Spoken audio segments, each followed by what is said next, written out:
Please ان کے واقعے کی تفصیل بھی بیان کر دیں، کیونکہ سننے میں یہ بھی آیا ہے کہ جہاں سیدنا یونس علیہ السلام کی مچھلی اور سیدنا عزیز علیہ السلام کا گدھا اور سیدنا موسیٰ علیہ السلام کی گائے اور سیدنا صالح علیہ السلام کی اونٹنی بھی جنت میں جائے گی، وہاں اصحاب الکہف کا خوش نصیب کتا بھی جنت میں جائے گا۔ چونکہ کتا ایک نجس جانور ہے، اس لیے اسے یہودی عالم بلعام بن بورا کے جسم و شکل میں داخل جنت کیا جائے گا۔ پلیز ان تمام باتوں کی تصدیق یا تردید فرما دیں، شکریہ، جزاک اللہ۔ کڈی وڈی کہانی کڑی ہے انہوں نے۔ تو یہ اصحاب کہف کے بارے میں، حضرت عزیر کے گدھے کے بارے میں، اصحاب کہف کے کتے کے بارے میں، یونس علیہ السلام کی مچھلی کے بارے میں، اور بھی چیزیں ہیں نا سر۔ سلیمان علیہ السلام کا ہدہد، وہ تسی نہیں پڑھیا، اور بڑی ساری چیزیں انہوں نے بنائی ہوئی ہیں۔ اے حضرت ابراہیم علیہ السلام کا مینڈا، وہ سارے کہتے ہیں جنت ہی جان گے۔ سر کوئی جنت میں نہیں ہے۔ صحیح مسلم میں بس اتنا ہے کہ قیامت والے دن اللہ تعالیٰ جانوروں کو زندہ کرے گا۔ اگر بغیر سینگ والی بکری کو سینگ والی بکری نے دنیا میں سینگ مارا ہوگا تو اس کو بس بدلہ دلوایا جائے گا، اس کے بعد ان کو برابر کر دیا جائے گا۔ جانور کوئی جنت میں نہیں جائے گا۔ جنت ساڑھے ابا جی دی ہے، سیدنا آدم علیہ السلام، ٹھیک ہے، جانوروں کی میراث نہیں ہے جنت۔ تو یہ سب جھوٹ بولا ہوا ہے۔ اصحاب الکہف جو ہے نا، یہ انسانی ہسٹری میں یونیک پرسنالٹیز ہیں۔ پیغمبر بھی نہیں تھے، پیغمبر کے اصحاب بھی نہیں تھے، اور پیغمبر کے تابعین بھی شاید نہ ہوں، تبع تابعین میں سے ہوں، حضرت عیسیٰ علیہ نبینا علیہ الصلوۃ والسلام کے۔ لیکن اللہ نے ان کے ساتھ وہ معجزہ کیا جو کسی پیغمبر کے ساتھ بھی نہیں کیا۔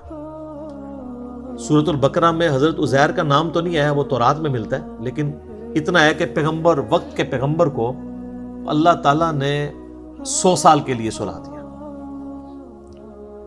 لیکن اصحاب الکہف کو اللہ تعالیٰ نے 300 سال کے لیے سلایا، عیسوی اعتبار سے یعنی سولر کیلنڈر کے اعتبار سے، اور لیونر کیلنڈر کے اعتبار سے 309 سال، جو قرآن میں سورۃ الکہف میں آتا ہے۔ سورت نمبر 18 ہے قرآن پاک میں، پارہ نمبر 15 میں پہلی 26 آیات پڑھ لیں تو سورۃ الکہف میں آپ کو اصحاب الکہف کا پورا واقعہ پتہ چل جائے گا۔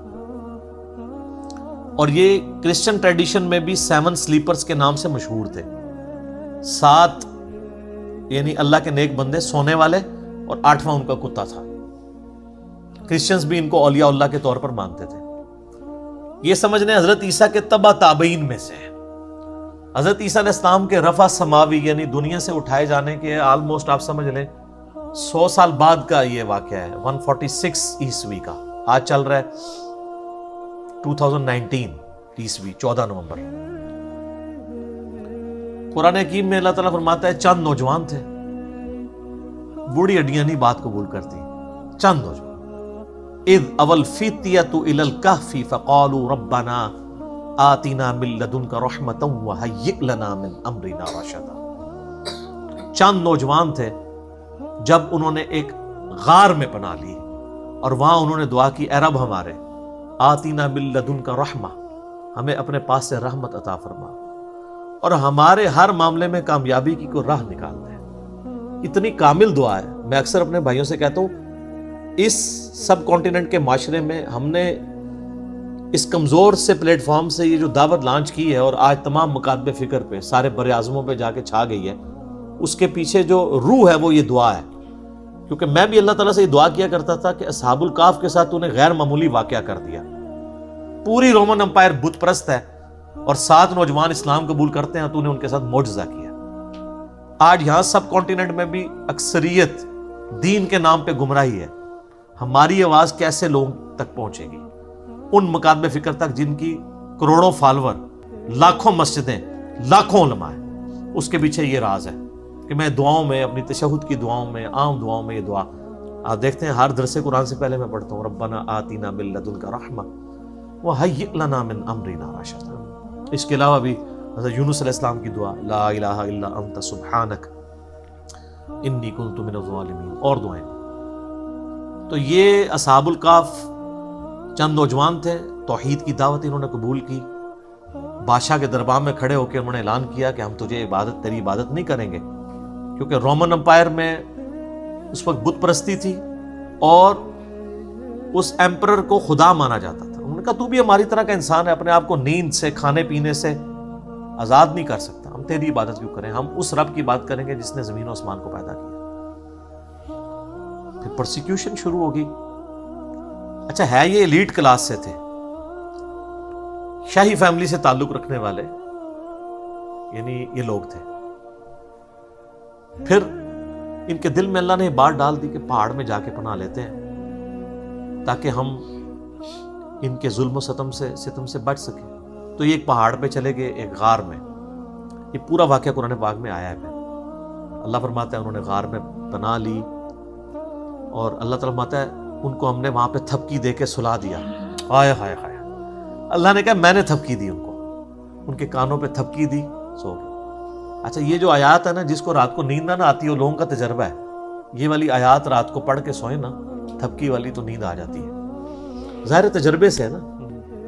کئی صحابہ کرام نے قرآن میں کئی وظائف ڈسکور کیے ہیں. میرا مسلم شریف میں حدیث بھی ہے کہ نبی علیہ السلام نے فرمایا زمانہ جاہلیت کے بھی اگر ہیں اس طریقے کے دم مجھ پہ پیش کرو, اگر شرک نہیں تو کرتے رہو. تو اس سے تو بدرجہ اولا قرآن میں سے کسی نے کوئی چیز ڈسکور کر لی, ٹھیک ہے. تو اللہ تعالیٰ فرماتا ہے ہم ان کی کروٹیں بھی بدلا دیتے تھے, بیڈ سول نہ ان کو ہو جائے. کروٹ بھی اللہ خود بدلاتا تھا. ظاہر ہے ایک جگہ لیٹے رہیں گے تو, حالانکہ یہ بھی معجزہ ہو سکتا تھا کہ لیٹے رہیں اور کچھ بھی نہ ہو, لیکن فزیکل فنومینا بھی ساتھ ساتھ چل رہے ہیں. اور اللہ نے فرمایا اس غار کا دہانہ ایسا تھا کہ ڈائریکٹ سورج کی روشنی نہیں آتی تھی, ٹیوب لائٹ آتی تھی. یعنی اس کا دہانہ آپ سمجھ لیں نارتھ کی طرف تھا, تو سورج یہاں سے ہوتا ہوا ادھر چلا جاتا تھا. انڈائریکٹ لائٹ آتی تھی, ڈائریکٹ لائٹ بھی نہیں آتی تھی. وہ سوئے رہے. اور اللہ تعالیٰ ماتا ہے 309 سال تک, یعنی لیونر کیلنڈر کے مطابق, اور سولر کیلنڈر کے مطابق 300 سال بنتے ہیں, وہ سوئے رہے. اور فرمایا ان کا ایک کتا ہے جو اس غار کے دہانے پر ہے, اور اس کی اتنی ہیبت ہے کہ اگر کوئی یعنی غار کے دہانے پہ جائے بھی نا, تو اس کتے سے وحشت کھا کے وہ بھاگ جائے. وہ حفاظت کے لیے اللہ تعالیٰ نے, اب وہ کتا بھی ایسا تھا کہ وہ ایک جگہ تھا, بس اس کو اللہ تعالیٰ نے ایسے ہی سلا دیا, لیکن اس کا روب ایسا تھا کہ کوئی اس غار کے قریب بھی نہیں جاتا تھا, اگر کوئی بولا بھٹکا وہاں پہ پہنچ بھی جائے. ورنہ تو جب تک سارے غار نہ جج کیے جائیں پتہ نہیں چل سکتا. اور پھر کافروں نے یہ کیا کہ ان کے ناموں کی تختیاں لکھ کے ان کے اوپر سزا جو تھی, وہ ایک تختی رقیم اسے کہا جاتا ہے, اصحاب الرقیم بھی انہیں کہا جاتا ہے عربی میں. اس غار کا منہ بند کر کے وہاں پہ رکھ دی. اللہ تعالیٰ نے ان کو سلا دیا. وقت کے ساتھ ساتھ شکست و ریخ ہونا شروع ہوا, وہاں سے راستہ کھل گیا. اور اللہ کا کرنا یہ ہوا کہ اسی دوران رومن امپائر کا جو کانسٹنٹائن 2 تھا نا, 337 عیسوی میں, اس نے مرتے مرتے عیسائیت قبول کر لی. اب عیسائیت قبول کرنے کا مطلب یہ تھا کہ پوری رعایا نے عیسائیت قبول کر لی, پوری رومن امپائر کرسچن ہو گئی. اس وقت مسلمان, یعنی حضرت عیسیٰ علیہ السلام کے اٹھائے جانے کے 300 سال کے بعد, ورنہ ان 300 سالوں میں عیسائیوں نے بڑے ظلم اٹھائے ہیں ان بت پرستوں کے ہاتھ, وہ تو ایک پوری داستان ہے. اب وہ جب اٹھے تو وہ آپس میں کلام کرنے شروع ہو گئے کہ ہم کتنی دیر سوئے ہیں. دن یا دن کا کچھ حصہ ان کو آئیڈیا نہیں ہوا, کیونکہ علم غیب نہیں تھا اس زمانے میں ہوتا. ان کو حضرت عزیر علیہ السلام کو نہیں پتا چلا میں 100 سال سویا رہا ہوں. اچھا 300 سال بھوک نہیں لگی, اٹھے تو بھوک لگ گئی, تقاضے شروع. وہ معجزانہ طور پہ سوئے ہوئے تھے, تو انہوں نے وہ اشرفیاں دے کے ایک بندے کو بھیجا اور کہا دیکھنا کوئی پاکیزہ مال لے کے آنا ہے, کوئی ہم تو حرام کا کوئی مال نہیں کھائیں گے. شریعت ساتھ ساتھ چل رہی ہے, اور وہ یہ سمجھ رہے ہیں کہ بادشاہ کا دور ہے, چھپ چھپا کے. ان کو تو پتہ ہی نہیں ہے کہ سر 300 سال گزر چکے ہیں, اور رومن امپائر جو ہے وہ ان کا دین وہی ہے جو ان کا دین ہو چکا ہے. اب وہاں جب پہنچے تو وہاں انہوں نے حالات بدلے ہوئے دیکھے. کسی دکان سے وہ خریداری کرنے لگے, تو وہ جب اس نے پرانے زمانے کے سکے دیکھے, اس نے کہا لگتا ہے کہ اس بندے کے ہاتھ کو خزانہ لگ گیا. شور مچ گیا, اس کو پکڑ کے لے گئے. تو آہستہ آہستہ پھر ان کی حقیقت کھل گئی کہ یار یہ تو وہ لوگ ہیں. پتہ تھا ان کو کہ اس طرح 7 سلیپر کسی غار میں سوئے ہوئے ہیں, تو وہ تو پھر وہاں کے اولیاء اللہ ڈکلیئر ہو گئے. پھر اللہ تعالیٰ نے فرمایا کہ اس واقعے کے ذریعے ہم نے ان لوگوں کا ایمان بھی مضبوط کیا کہ اللہ تعالیٰ مرنے کے بعد زندہ کر سکتا ہے, کیونکہ اس حوالے سے کوسچنز شروع ہو گئے تھے, اللہ تعالیٰ مردوں کو کیسے اٹھائے گا. یہ بہت بڑا معجزہ تھا کہ 300 سال بعد اللہ تعالیٰ نے ان کو اٹھا لیا. اس کے بعد پھر صرف اتنا ہی ملتا ہے کہ لوگوں نے یعنی ارادہ کیے, بعض لوگوں نے کہا کہ اس پہ ہم مسجد بنائیں گے, یہ کریں گے, بعض نے کہا یہ کریں گے. بہرحال ان کی غالب اکثریت انہی کی تھی جنہوں نے اس پہ مسجد بنا لی, جس سے وہ مزارات پہ مسجد کا ثبوت بھی لیتے ہیں. اور اس پہ میں نے کلپ ریکارڈ کرا کے اس کا جواب بھی دیا. آج میں اس مزے کو تیکھا نہیں کرنا چاہتا, اس ٹاپک کو میں چھوڑتا ہوں. بال پھر انہوں نے اگر دعا کی, قرآن میں تو بس اتنا ہی ملتا ہے اور اللہ تعالیٰ نے ان کی پھر وہاں سے روح نکال لی، فوت ہو گئے. لیکن وہ کرسچن ٹریڈیشن میں اولیاء اللہ کے طور پہ مشہور. ابھی بھی آپ دیکھیں قرآن کے تاریخی مقامات پہ لوگوں نے ویڈیوز بنائی ہوئی ہیں. وہ کبھی کسی غار کو ڈکلیئر کرتے ہیں، وہ اب کسی کو نہیں پتا وہ کون سا غار ہے. بعض لوگوں نے تو ان کی ہڈیاں بھی نکالی ہوئی ہیں کہ یہ جی ان کی ہڈیاں ہیں. اللہ کو پتہ ہے کدھر ہے. یہ اللہ تعالیٰ کی طرف سے بہت بڑا معجزہ ہوا ان کے لیے، توحید والے تھے. لیکن اللہ تعالیٰ نے اس قصے کو بڑا لائٹلی بیان کیا ہے. اس حوالے سے اللہ نے کہا ام حسبت ان اصحاب الکہف والرقیم کانوا من آیاتنا عجبا، کیا تم یہ گمان کرتے ہو کہ یہ جو اصحاب کہف اور اصحاب رقیم تھے یہ ہماری قدرت کی کوئی عجیب نشانی ہے؟ کوئی عجیب نہیں ہے. اللہ تو اس سے بڑے بڑے کام کر رہا ہے. ہائے ہائے ہائے سر، اسی لیے میں کہتا ہوں کائنات میں ہونے والی ہر چیز معجزہ ہے، لیکن ہم ان معجزوں کے عادی ہو چکے ہیں. سر انڈے سے چوزا نکلنا یہ اصحاب کہف کے 300 سال بعد اٹھنے سے بڑا معجزہ ہے. انڈے میں دور دور تک ہمیں کوئی چیز نظر نہیں آتی کہ اس سے اتنا خوبصورت چوزا نکلے، اس کی اتنی ایروفائل پیاری سٹرکچر ہو پروں کی، اس کے اندر گردہ ہو، دل ہو. یہ تو پھر میرا فیوریٹ ٹاپک ہے، گھنٹوں لگ جائیں گے. لیکن ہم اس معجزے کے عادی ہیں. ایک بے قدر بیج کا 6 ارب گنا بڑا درخت بن جانا یہ اصحاب کہف کے معجزے سے بڑا معجزہ ہے. یہ ہم سارے آبزرو کر رہے ہیں معجزات، لیکن ہم عادی ہو چکے ہیں. تو اللہ تعالیٰ نے اس کو ڈینائی کیا. اللہ نے کہا تم کیا سمجھتے ہو بہت بڑا معجزہ ہے، تم نے یہ گمان کیا. ام حسبت ان اصحاب الکہف والرقیم کانوا من آیاتنا عجبا، کیا تم یہ گمان کرتے ہو یہ بڑے عجیب یعنی معجزات میں سے؟ اللہ تعالیٰ اس سے بڑے بڑے معجزات کر رہا ہے. ہر چیز اس کے قبضے قدرت میں. تو یہ جناب اصحاب الکہف کا ایک پورا واقعہ تھا، اور اس کو 15 اقساط کے اندر ایک ڈرامہ سیریل بنائی گئی تھی 1997 میں ایران والوں نے. سر وہ درجنوں زبانوں میں ڈب ہو چکی ہے. بنی فارسی میں تھی، اردو ڈبنگ میں بھی پیغام کراچی والوں نے اس کی ڈبنگ کی ہے. سر اشک بار آنکھوں سے دیکھنے والی وہ ڈرامہ سیریل ہے. پورا اصحاب کہف کا انہوں نے واقعہ فلمایا ہے، اور توحید کا خزانہ ہے سر. وہ جس طریقے سے انہوں نے توحید اس میں پریزنٹ کی ہے، یوٹیوب پہ اویلیبل ہے. آپ اصحاب کہف لکھیں، اردو ڈبنگ کے ساتھ بھی ہے، انگلش بھی، عربی ڈبنگ کے ساتھ بھی. کئی ایوارڈ دنیا کے اس کو مل چکے ہیں. 1997 میں بنائی گئی تھی، آج سے آلموسٹ 22 سال پہلے. آج بھی دیکھیں آپ جناب، آپ دل کرے گا کہ ایک دن میں اس کو ختم کر کے اٹھیں، جس طریقے سے انہوں نے اس کو فلمایا ہے. تو یہ بڑی ایک ناانصافی تھی کہ میں اصحاب کہف کا ذکر کروں اور ایران والوں کی اس فلم کا ذکر نہ کروں، جو انہوں نے واقعی اس طرح فلمائی ہے کہ اس زمانے میں انہوں نے پہنچا دیا. آپ کو یعنی موٹیویشن ملے گی کہ یار یہ لوگ بھی تھے جنہوں نے اپنی زندگی اللہ کے لیے وقف کی، اللہ نے ان کو ہمیشہ کے لیے امر کر دیا. آج لوگ ان کا ذکر کرتے ہیں. قرآن قیامت تک پڑھا جائے گا، اور اللہ کے ان موحدین کا ذکر لوگ ہمیشہ کریں گے، ان کی مثالیں دیں گے کہ جناب ایسے نوجوان بھی ہوتے ہیں. اچھا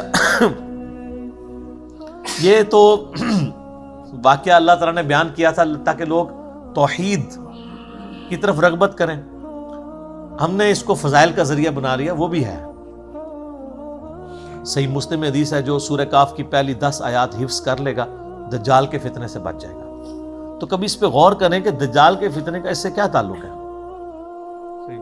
اس لیے کہ اس کی جو 10ویں آیت ہے وہ اذ اول فتیۃ الی الکہف فقالوا ربنا آتنا من لدنک رحمۃ وہیئ لنا من امرنا رشدا. اللہ تعالیٰ نے جب کوئی کامیابی کی راہ نظر نہیں آتی تھی، اصحاب الکہف کے لیے کامیابی کی راہ نکال دی. تو دجال کے فتنے کے خلاف بھی جس کو یہ 10 آیات یاد ہوں گی اس کے لیے بھی کامیابی کی راہ نکل جائے گی.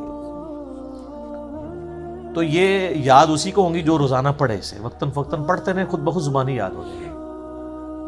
اسی طریقے سے صحیح حدیث ہے المستدرک للحاکم میں جو جمعے والے دن سورۃ الکہف کی تلاوت کر لے، اگلے جمعے تک اس کے لیے ایک نور اللہ تعالیٰ کی طرف سے مقرر ہو جائے گا. اور صحیح بخاری میں حدیث ہے نا، وہ سورۃ الکہف ایک صحابی پڑھ رہے تھے تو ان کا گھوڑا جو ہے وہ بدک گیا تھا، فرشتے وہ سننے کے لیے آ گئے تھے. تو سورۃ الکہف کے فضائل اپنی جگہ ہیں، لیکن اس کے جو مضامین میں یہ اصحاب الکہف کا پہلی 26 آیات کے اندر جو ذکر ہے وہ توحید کے علم برداروں کے لیے ایک مشعل راہ ہے کہ اگر آپ تھوڑے کیوں نہ ہو، اگر آپ سچائی کے لیے کھڑے ہیں، ٹروتھ لور ہے، تو اللہ تعالیٰ آپ کا ہاتھ تھام لے گا. دنیا میں نہ بھی تھامے، آخرت میں ہمیشہ کی کامیابیاں تو آپ کا مقدر ہوں گی انشاءاللہ تعالی۔ اس لیے گھبرانا نہیں ہے، سچائی کے ساتھ کھڑے رہنا ہے اور کبھی پرواہ نہیں کرنی اس حوالے سے۔ اس کے ساتھ جو باقی سٹوریاں وہ جوڑ دیتے ہیں وہ ساری کی ساری غلط ہیں۔ تو ایک دفعہ میں ریکویسٹ کروں گا کہ سورۃ الکہف جو لوگ جوانی سے ابھی تک اس کو پڑھ رہے ہیں جمعے کے وظیفے کے طور پہ، ایک دفعہ ترجمہ بھی سر کھول کے پڑھ لو، اور آپ نے مزید مزہ لینا ہے تو میری جو 9 سالوں کے اندر قرآن کی تفسیر ریکارڈ ہوئی ہے اس میں سورہ کہف پہ تو میرا بہت لمبے لیکچرز ہیں، اس میں تو کئی ایک مضامین ہیں۔ ذوالقرنین بادشاہ کا واقعہ ہے، قصہ خضر و موسیٰ ہے، اس کے علاوہ اس کا جو مرکزی ٹاپک ہے وہ دنیا کی محبت کی مذمت ہے جو اصل چیز ہے، اور اس میں اللہ تعالیٰ نے کئی ایک واقعات بھی اس میں بیان کیے ہیں، مثالیں بھی بیان کی ہیں۔ تو سورۃ الکہف کو کبھی ترجمے سے بھی پڑھ کے دیکھیں کہ اس کے اندر کیا کچھ بیان ہوا ہے۔ ٹھیک ہے جی، اسی پہ کنکلوڈ کرتے ہیں، بقیہ سوالات انشاءاللہ اگر کوئی بچ گیا تو اگلی دفعہ انشاءاللہ تعالی